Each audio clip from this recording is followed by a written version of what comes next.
Long ago, there lived a man, blessed by the gods and revered by the people as their savior. His name was Ardtn Lucis Kylum, and he was to have served as the first king of Lucis.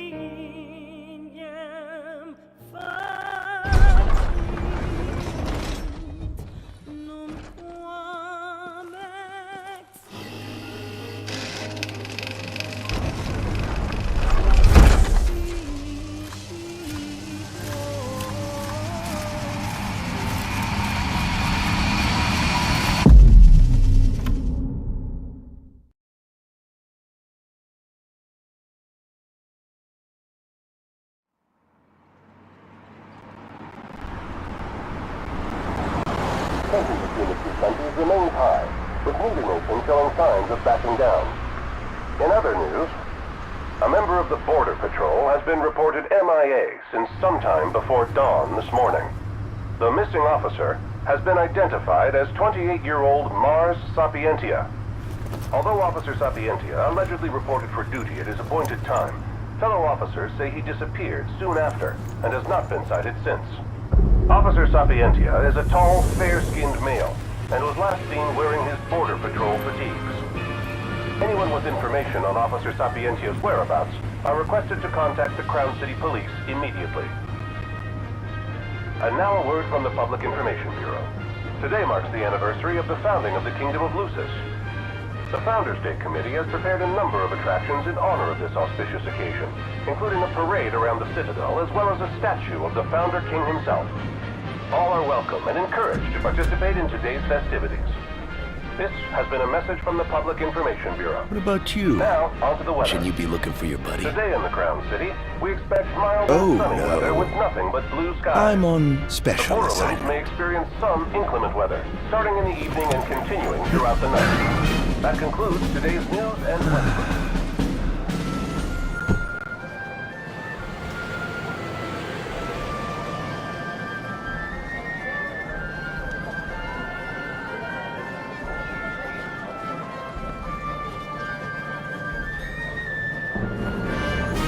Home, sweet home at last. Welcome to the Founders Day Festival. In a moment, the parade will begin making its way through the city.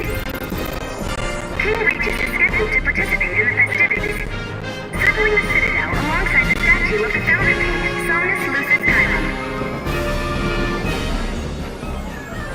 So this is the city Somnus built on the back of his own flesh and blood. Just look at them, free of care and unaware of the war beyond their wall.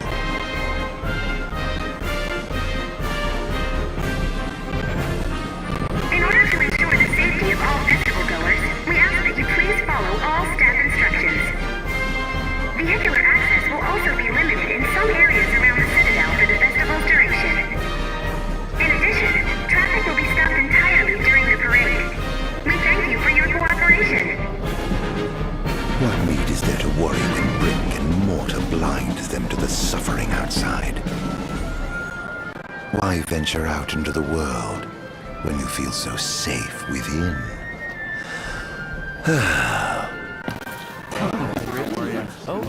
We should. No, absolutely. Now, let the fireworks begin!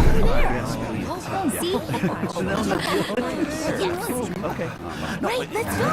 Yes! Oh, yes!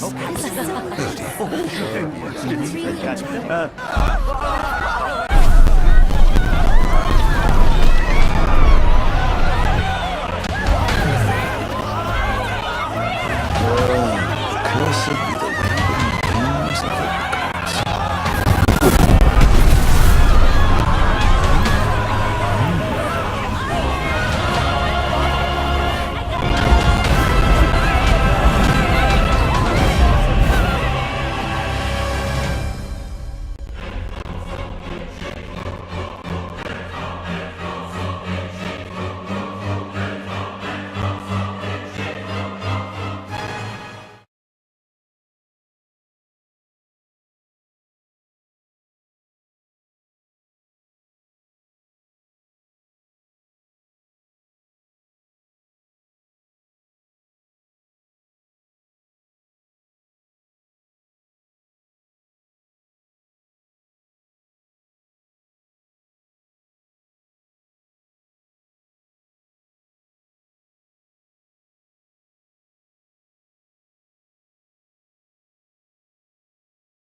Ardtn.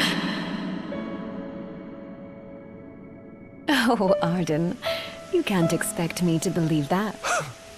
Oh, but I do. You have my word. Well, in that case...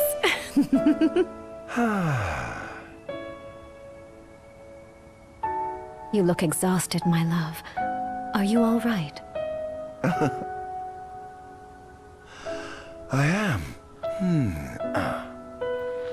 The gods bless me with a power and a purpose to cure people of what ails them. I must see their will be done. Your devotion shall not go unnoticed. The gods will doubtless be watching over you. Just as I shall be watching over you every step of the way. It seems to me the cure for your exhaustion is comprised of two things, one of which is rest. Oh? And the other? Is me.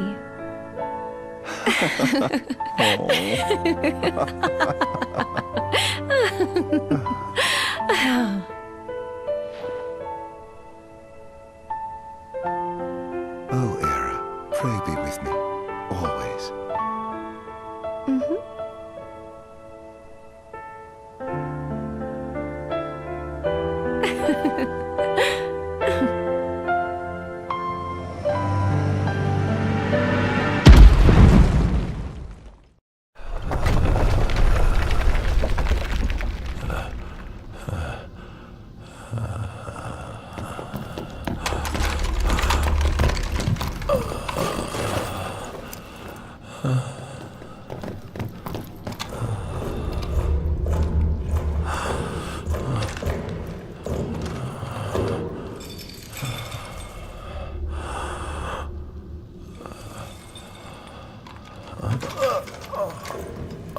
He's alive. Just as the ancient texts told. Who? Take him away.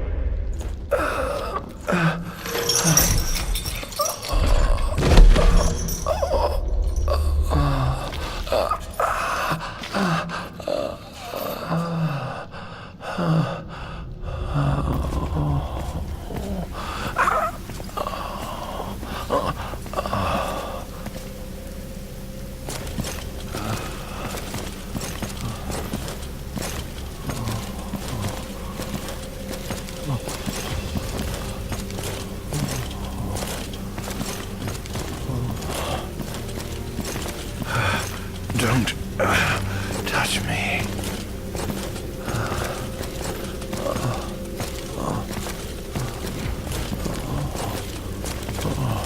Status report. Everything is fine here. Roger that. We'll transport the subject to your location.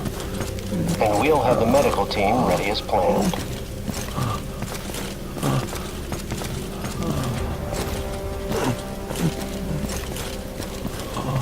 What's the situation over there?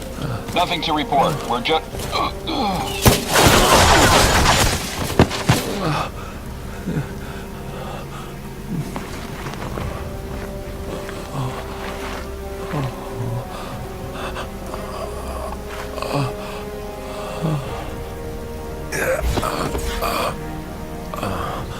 Adagium sighted!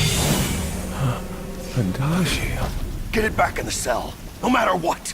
We can't let that thing off this island. Stop. Cease this. Cease this.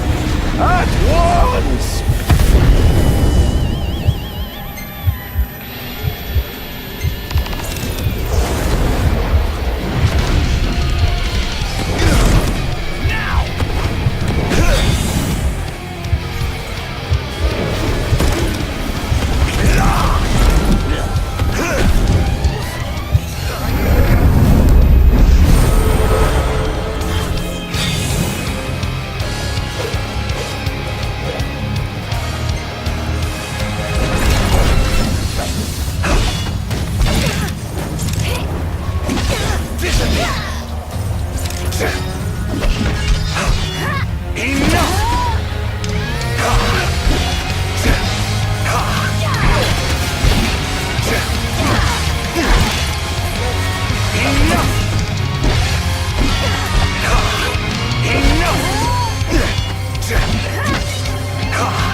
Hey!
Era.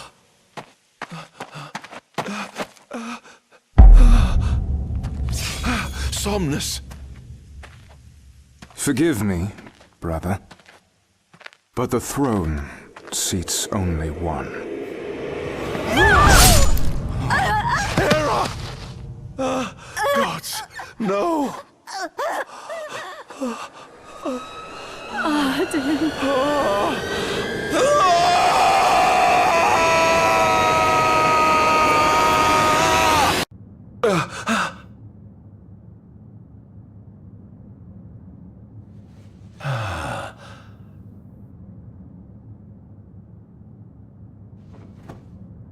Ardtn, Chief Besithia would like to see you.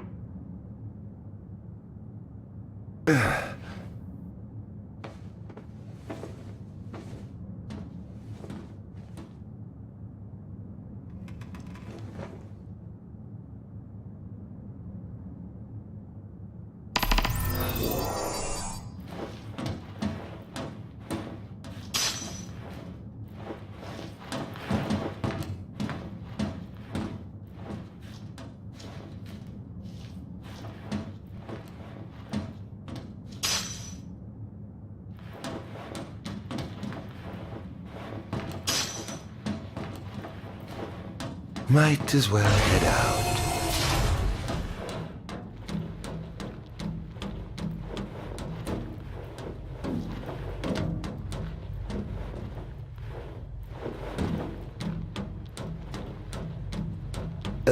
I dare say this outfit wasn't tailor-made.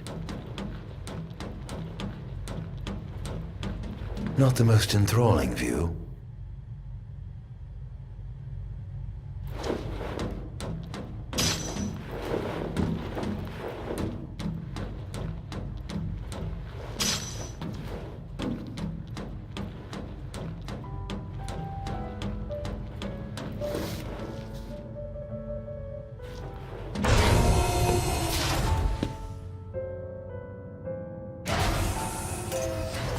Come, have a seat.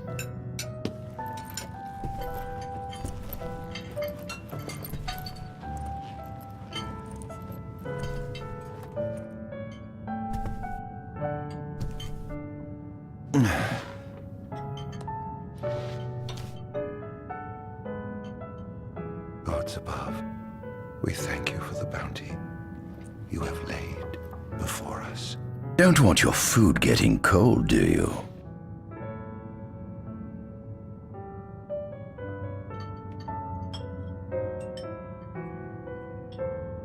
Are you enjoying your stay?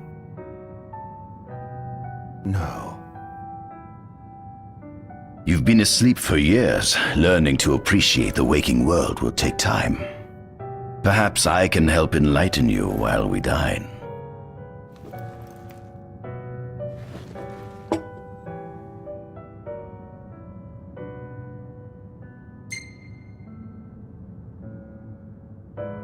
Was your examination of me a fruitful one? Oh yes, you've proven far more fascinating than expected. No wonder they kept you locked away. To think the powers of a demon could dwell within the heart of a man, it's incredible. The Star Scourge doesn't sap your life force, it gives you more. Your cells can regenerate themselves, and you can demonify other life forms as well. There's no doubt you are... A monster. Not a monster, a marvel.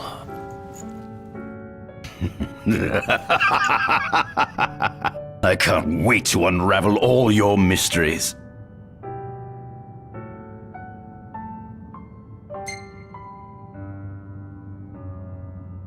How long has it been since you brought me here? 204 days. Roughly 7 months or so. Then again, the Lucians had you locked away in that prison for nearly 2 millennia. I'd be more surprised if you hadn't lost all concept of time. You must loathe those Lucians for what they did to you.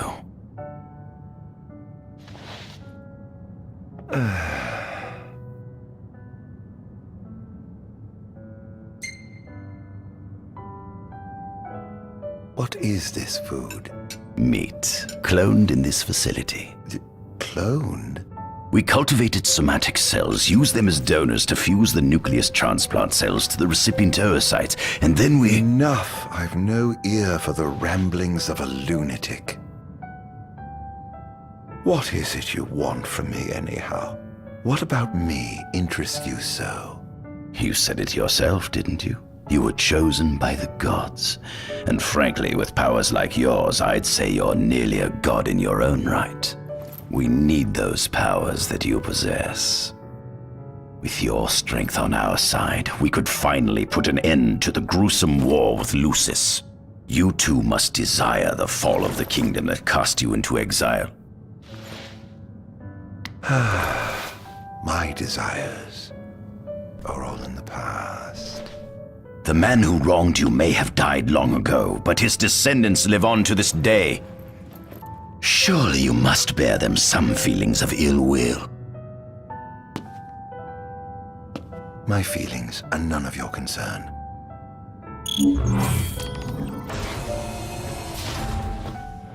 Come along.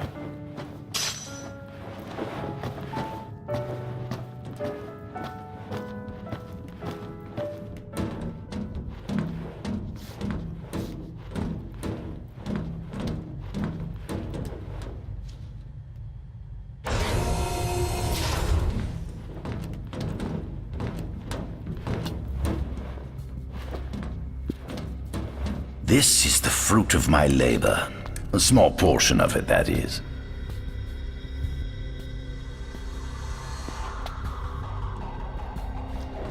I envy you. A human life is too short to truly understand all there is to know about the world. Go on, have a look. Oh.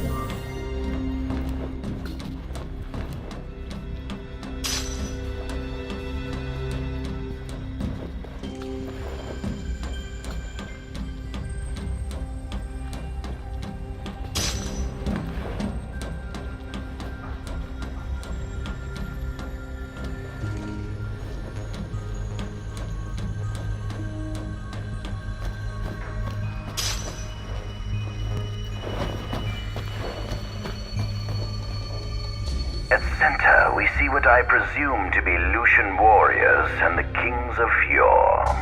I've learned a great deal about the first king of Lucis, but I never knew he was second in line. It seems to depict a legend in which the chosen king dispels the darkness. If that's true, does that mean Lucis intends to someday stand above all others? Their trifling tales mean nothing in the face of our superior technology. Only we can restore balance to our world.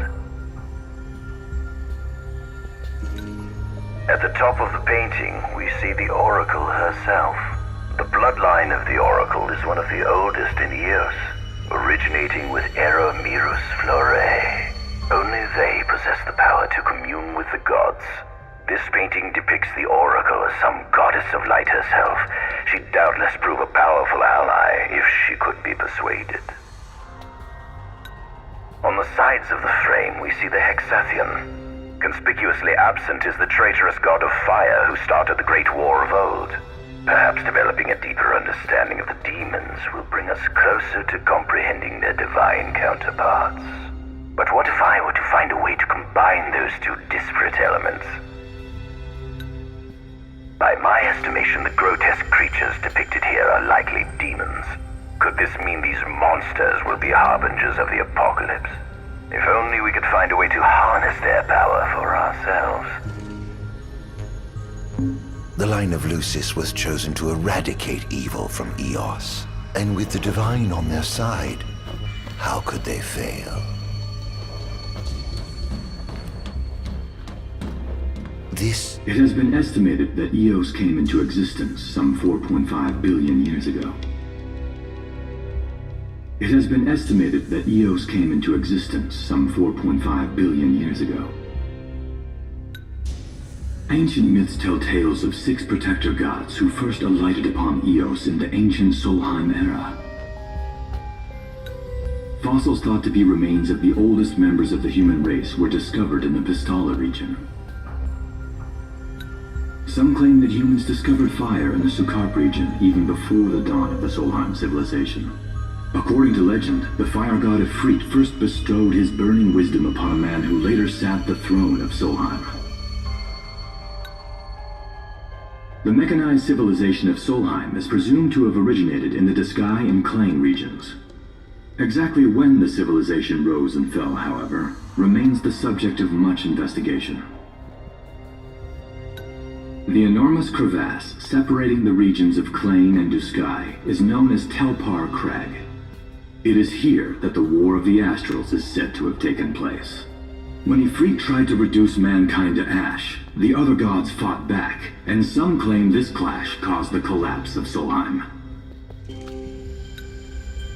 It is said that Ifrit, having lost the War of the Astrals, was interred atop the Rock of Ravito.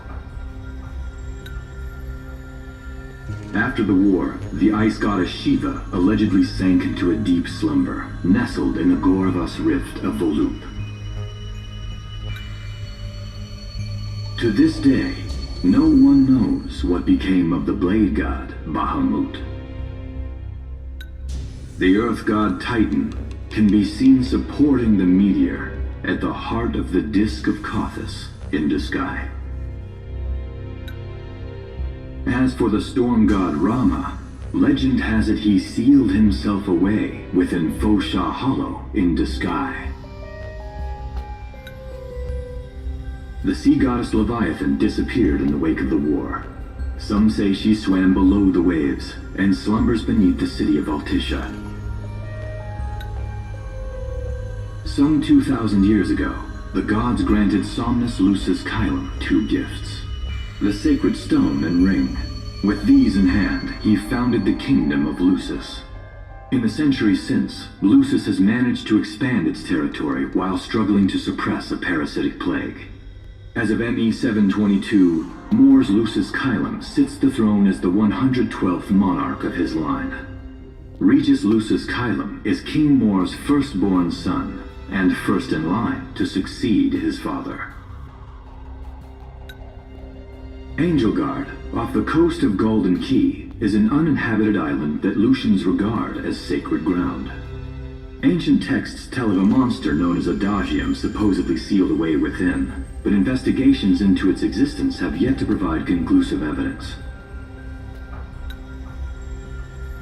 Soon after the establishment of the Kingdom of Lucis, House Fulare founded the nation of Tenebrae. The empire began its occupation of Tenebrae in ME 359, a move that was initially met with much apprehension. In order to assuage the dissenters, the empire preserved the oracle's home of Fenestala Manor. This concession was partially made for political purposes. House Fulare enjoys close ties with the line of Lucis.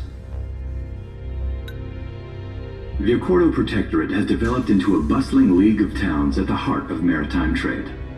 In ME 606, The Empire won an important battle against the allied forces of Lucis and Accordo, and in turn, annexed the Protectorate. The country is steeped in traditions and cultures that are incompatible with imperial rule, so the Empire has permitted it a measure of relative political autonomy. Centuries after the founding of Lucis, a movement to revive the lost civilization of Solheim arose around the Weltham region. Leading the charge was House Aldercapt, whose brave deeds brought about the rise of the Niflheim Empire. The Empire built upon Solheim's magitechnology and employed it for military use. This new firepower helped the Empire fell its foes, taking Tenebrae in ME-359 and Accordo in ME-606. As of ME-722, under the direction of Emperor Aedalus Aldercapt, the Empire is developing new arms fusing magitech with demons. Vestiges of the ancient Solheim civilization can still be seen in the ruins of Piteous and Steeleth Grove. Several ancient structures also dot the forest of the Fall Grove that encircles Castlemark Tower. Excavation of these various sites is currently